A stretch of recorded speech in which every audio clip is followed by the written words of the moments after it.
Salam kabar baik, sukacita bagi kita semuanya.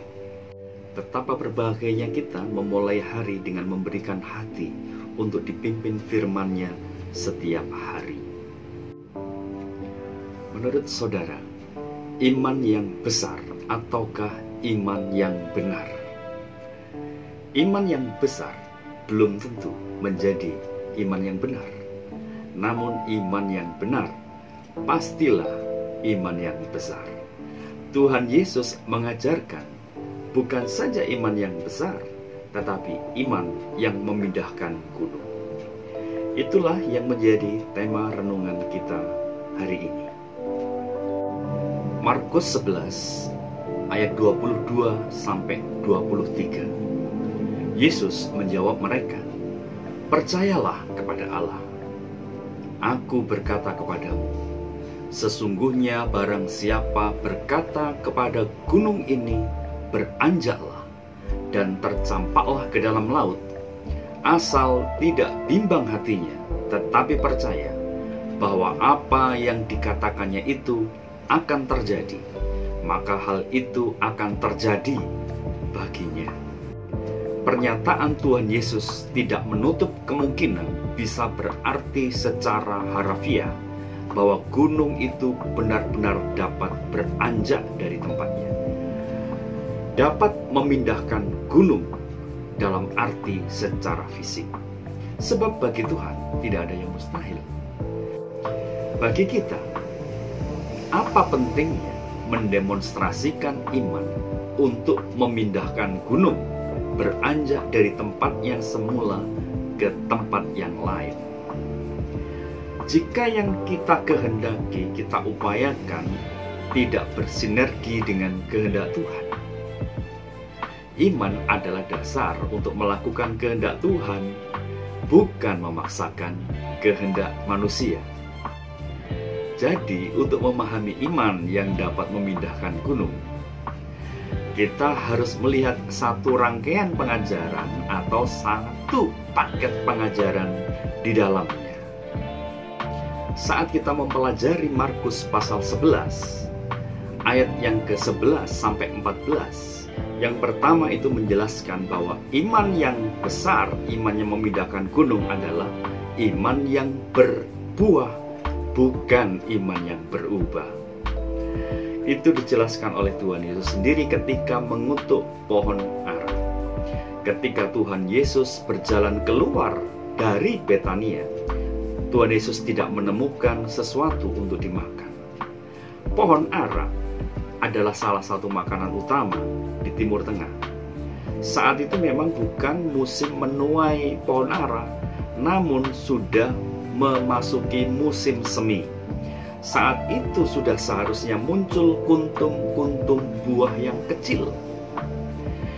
Ini belum merupakan buah ara yang sesungguhnya, tapi merupakan buah ara pendahulu. Buah itu bisa dimakan oleh petani atau siapa saja yang lapar. Nah, gagasan itulah yang disampaikan Tuhan Yesus. Hasilkanlah buah pada musimnya.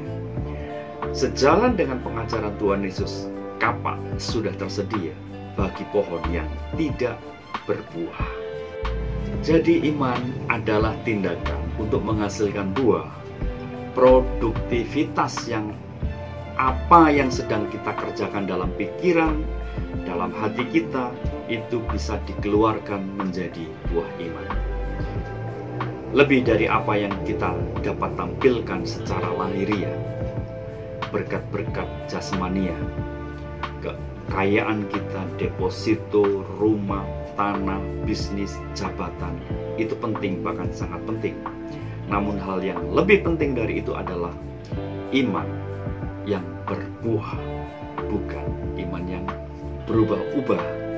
Dari buahnya lah kita tahu kualitas iman seseorang.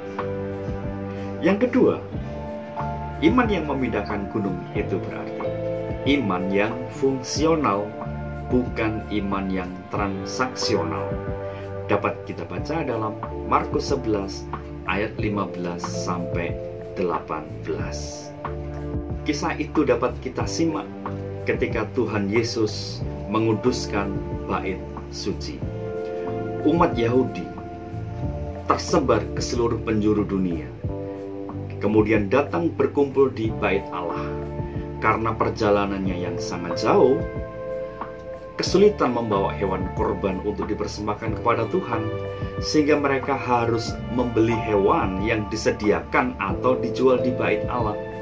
Namun para pemimpin agama Yahudi bersekongkol dengan para pedagang ternak dan para penukar uang untuk mencari keuntungan pribadi atas nama Bait Allah. Karena itu hewan korban yang dijual di sana harganya di markup setinggi mungkin, berlipat ganda harganya untuk mendapatkan keuntungan finansial. Itulah yang menjadi keprihatinan dan kemarahan Tuhan Yesus. Kita semua bisa saja terjerembab dalam kesalahan yang sama, menggunakan atas nama Tuhan untuk mengeruk keuntungan jasmania. Kita bisa saja menggunakan alasan agama, gereja, pelayanan, alasan yang rohani untuk kemuliaan Tuhan, namun ujung-ujungnya adalah keuntungan diri sendiri.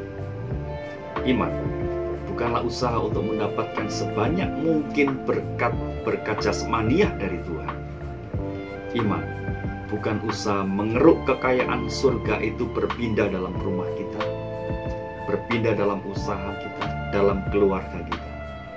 Tetapi iman adalah seberapa besar kontribusi kita menjadi saluran berkat bagi kebaikan sesama dan kemuliaan Tuhan. Iman itu adalah iman yang fungsional, bukan yang transaksional. Iman yang memindahkan gunung yang pertama adalah iman yang berbuah. Yang kedua adalah iman yang fungsional. Yang ketiga, iman yang benar, bukan iman yang besar. Markus pasal 11 ayat yang ke-22, Tuhan Yesus berkata, "Percayalah kepada Allah." Iman berarti mempercayakan diri atau menggantungkan hidup kepada siapa yang kita percayai. Inilah inti pengajaran dari Tuhan Yesus. Percayalah kepada Allah. Allah adalah fokus, tujuan, sasaran, alasan bagi hidup kita. Believe artinya beriman. Itu adalah produk pikiran. Trust atau percaya adalah produk dari pikiran dan hati. Believing mengharapkan mendapatkan sesuatu, tetapi trusting menyerahkan semua dari diri kita, tidak peduli apapun yang akan Tuhan kerjakan, apapun hasilnya yang diberikan Tuhan dalam diri kita. Yang dibutuhkan belief adalah mengatakan, tetapi yang dibutuhkan trust adalah melakukan kehendak Tuhan. Dalam mata uang dolar Amerika tertulis, "In God we trust." Yang disampaikan bukan sekedar di dalam Tuhan kami percaya, namun kami menyerahkan seluruh hidup dalam penyelenggaraan Tuhan yang memang pantas diandalkan. Jadi kunci dari iman yang memindahkan gunung adalah menyerahkan hidup dalam penyelenggaraan Tuhan, apapun hasilnya, apapun yang Tuhan berikan dalam diri kita. Sebagai kesimpulan, Tuhan Yesus tidak mengajarkan iman yang besar, tetapi mengajarkan iman yang benar, iman yang berkualitas. Untuk memindahkan persoalan sebesar gunung, tidak dibutuhkan iman sebesar gunung pula, namun cukup iman sebesar biji sesawi saja. Karena iman yang berkualitas berpotensi untuk bertumbuh menjadi makin besar dan berbuah. Bukan saja iman yang berkualitas, tetapi iman yang memberikan seluruh hidup kita ini dalam navigasi ilahi. Apapun hasilnya yang sedang Tuhan kerjakan dalam diri kita, baik atau tidak baik menurut penilaian kita, namun kita tetap percaya. Iman berkualitas, iman yang memberi, iman yang realistis, bukan iman yang fantastis dengan tujuan untuk pamer kekuatan. Ini adalah iman orang sederhana yang diserahkan pada otoritas Allah yang besar.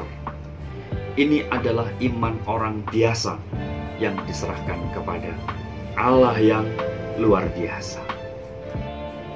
Yang sedang kita kerjakan ini bukan iman untuk mendikte Tuhan, namun iman yang ditenggelamkan dalam pimpinan Tuhan.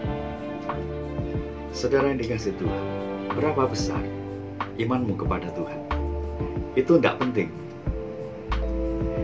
Namun di dalam persoalan besar yang memukul hidupmu, memukul usahamu, dalam penderitaanmu, dalam sakit penyakitmu, dalam kekuranganmu, dalam bahaya sekalipun, engkau dapat tetap percaya dengan teguh kepada Tuhan. Itulah esensi dari iman yang besar. Iman yang sanggup memindahkan gunung itu. Tetap percaya kepada Tuhan, sekalipun engkau harus mati di dunia ini, engkau pasti akan membuka mata di surga bersama dengan Tuhan. Amin. Tuhan memberkati.